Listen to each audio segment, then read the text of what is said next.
Matt so far is kind of like dry and witty and sarcastic and fun, but not necessarily impactful as a character yet. Like he's not His doing most much.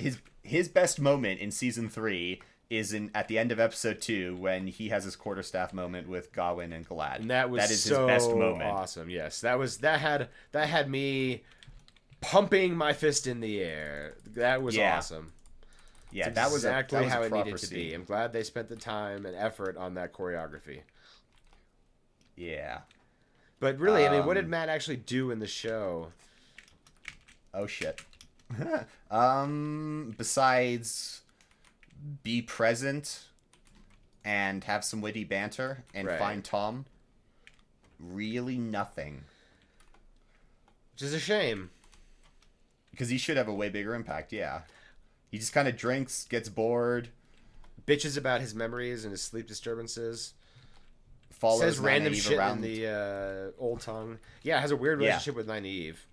Yeah, is completely fine with letting Aes Sedai touch him with the power to heal his memories. Yeah, he doesn't really do much. Yet. I'll just say yet. You know, now he's gone through the first red sword doorway. We'll see what kind of like crazy superpower luck he gets. Yeah, because that that's should definitely be got to come fun. into play. Yep.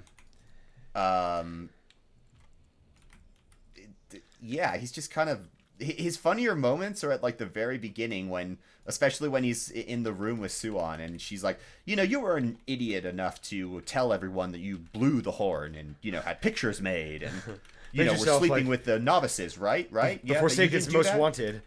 Dark Frank's most wanted. Yeah, exactly. That's probably like the funniest moment he has. Well, that and when he remarks that the tower looks like, you know, the shaft and end of a bell. Yes. So he So doesn't do much, but there might be more incoming now that he's Coming. got it through the first doorway. Yeah. Now, we've got Perrin's arc, of course. So Perrin does a decent amount. Yeah, I mean, he considering he does the right shit. He takes care of business in Emmons Field for the most part. yeah, he rallies the troops. They all follow him. They sing some dope songs. He has a couple whiny moments about leading everyone to his death, which is absolutely proper. I mean, like actually, to a certain respect, Perrin might. Well. Yeah, like Perrin might be the closest to the books of any of the main characters. Yeah, with the exception of having started out his character arc by killing his wife. He is the slow, considerate one. He has the wolf brotherness. Even though there hasn't been a lot of that recently, I've noticed, you know. This season, this season really wasn't heavy on wolf. Yeah. He doesn't talk to the wolves at all. Which is disappointing. His eyes are permanently amber now, and he has battle like badassery, you know, just striding through the Battle of Emmons Field with a hammer in one hand, an axe in the other, just beating down Trollocs. That was epic. And then negotiating the end of the fighting with Patton Fane, correctly recognizing his overriding desire to stay alive and, you know, I not dislike die. that. Not the cowardice of Fane, but the way that battle was resolved, because I mean, we went into that earlier. It would have been cooler if, like, instead of killing Loial, have Loial come back with the other villages, or not. Just have the other villages show up unannounced, saying like, "We're coming because we know shit's going down." But they didn't do that. Instead, they just had other towns get overrun and everyone die, and a couple stragglers come in. Yeah. And then getting tricked into opening the gates for the fake White Cloaks. Like, battle's over, everyone's dead, game over. Goodbye, Manetheren. Right there. Yeah. Unfortunately. Yeah, absolutely. So, yeah, the way they played it out, the way that Perrin got him out of it was smart and probably the only way to do it.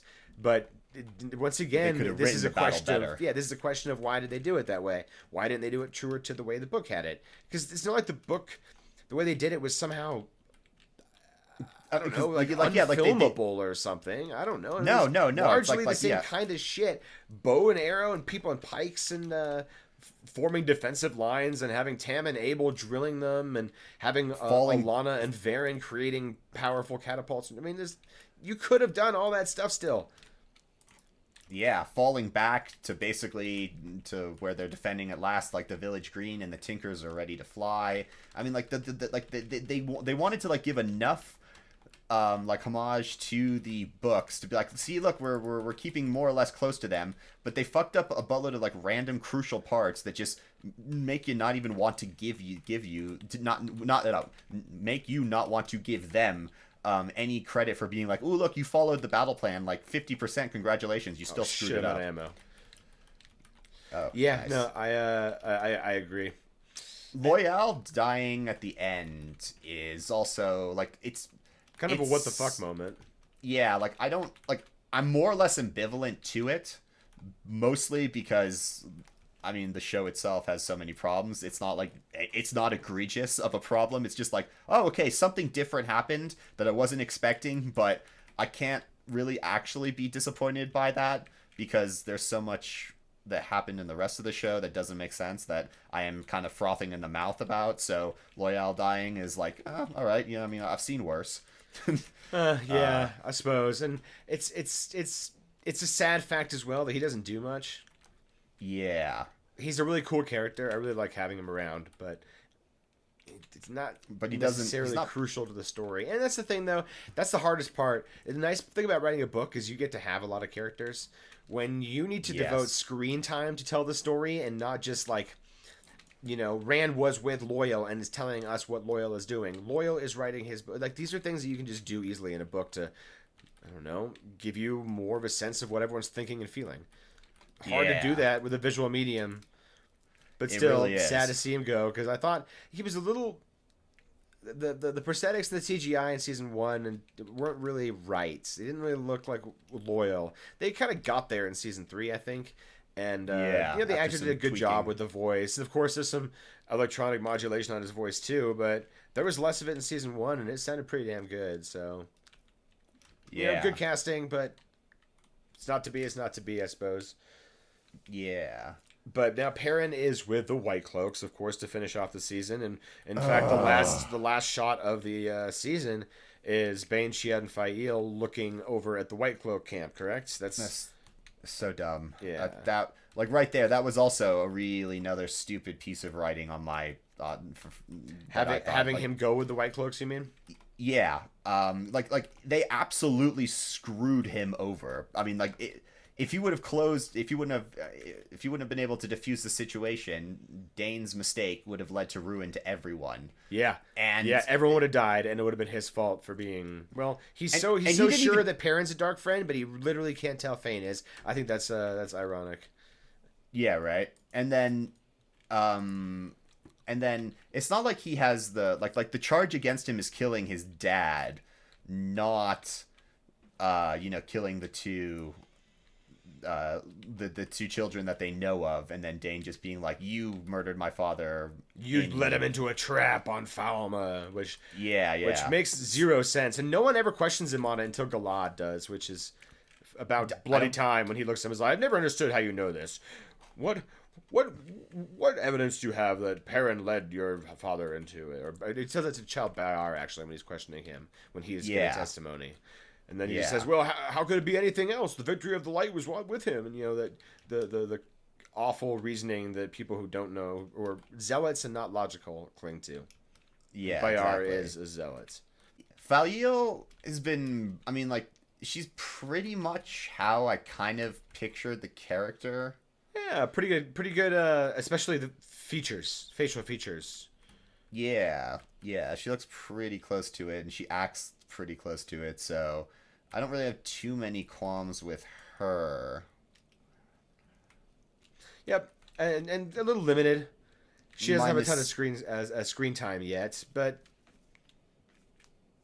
yeah, minus the fact that like her backstory with her mom being a dark friend and her mom killing her brother, and that's the reason she escapes to go be a hunter of the horn instead of because she didn't want to be the dutiful daughter running the estate, basically. So like it gives her a bullet of like extra drama that is unnecessary. I mean, like, it allows Perrin and her to like trauma bond over like her mother and Layla dying by Perrin's hand, but even that is like the most pathetic payoff you ever see when you watch it, because like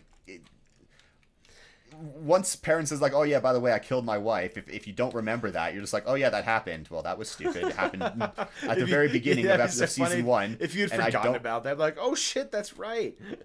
Well, that's because it happens and it's never fucking brought up again except for one scene in Shadar Bloody Logoth. Yeah, it's so really you're just really left for like it's just yeah, it's funny. Yeah, it makes no sense.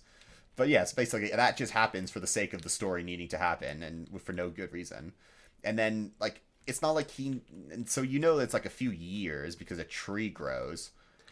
And we know it's a few years Moraine because says it's been a few years. So like beyond those two segments of time that you now know, it doesn't really bring the story forward. It doesn't. I'm all good. Word. Doesn't help. It doesn't bond the characters. It's just like okay, yeah, sure, whatever.